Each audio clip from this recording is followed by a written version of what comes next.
Hello there. Now that the general election dust has settled, stories are emerging on social media of some students claiming to have voted at least twice, once at their home address and once at their university address.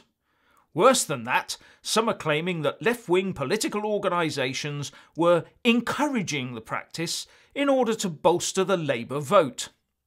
Well, it's always said that we should encourage the young to vote, but maybe that's going a tad too far. There are also concerns that where postal or proxy votes are concerned, women are having their votes stolen from them via cultural practices in certain communities.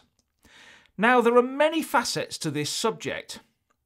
The first and most obvious is that there are currently enough indications to demonstrate that voting fraud is at a level where serious and speedy action needs to be taken to eradicate it.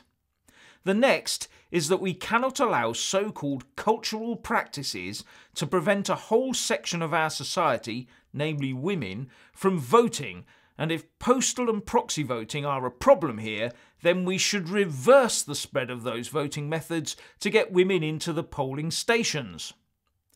But there is one big drawback to this. Many of those women may not feel engaged enough in society to leave their homes in order to vote.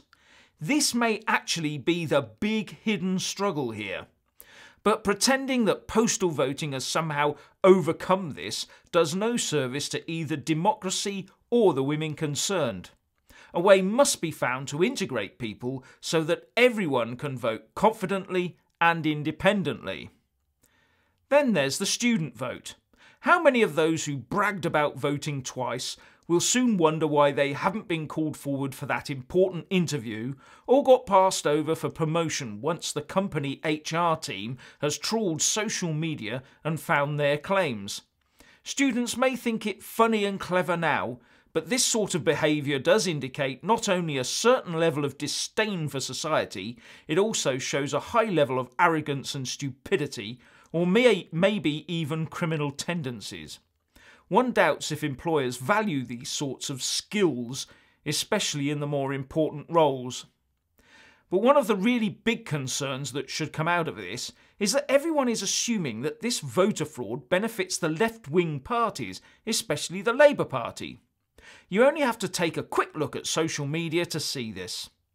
Does this mean that those on the left are more criminally minded? Or are they more likely to believe that they can do anything to enforce their own views on others because they consider themselves to be superior or more enlightened or better educated than people who disagree with their socialist views? Or is it that those on the right are also engaging in voter fraud but are more savvy, so keep it quiet? Maybe it's more insidious than this. Are those misogynist cultural practices being overlooked in certain areas, and if so, why? Where are the feminists in this? Why are they not demanding action? Or do they only like the easy battle of pointing fingers at ordinary British men? And where students are concerned, why is there an automatic assumption that an uplift in the student vote will result in a better result for the left? Does this indicate that we have a real problem with bias in the seats of learning? Should we not take a long, hard look at this and determine if more balance is needed in the ranks of those who educate our youngsters? If we don't, it could come to the point that only card-carrying socialists will get good university grades, if we haven't already got to that stage. You don't build a balanced country with a balanced population and a balanced economy by just churning out socialists. You just get left-wing drones. When you take a moment to reflect, you realise that voter fraud in the UK is an indicator of the state of the nation, and it must not be allowed to worsen. What do you think about voter fraud? Is it important, or just a storm in a teacup? Please leave a comment below. Thank you. Please do like and share this video, and also subscribe to my channel. And when subscribing, please do remember to press on the little bell next to the subscribe button. That way you'll get an alert every single time I put up a new video. Thank you very much for watching.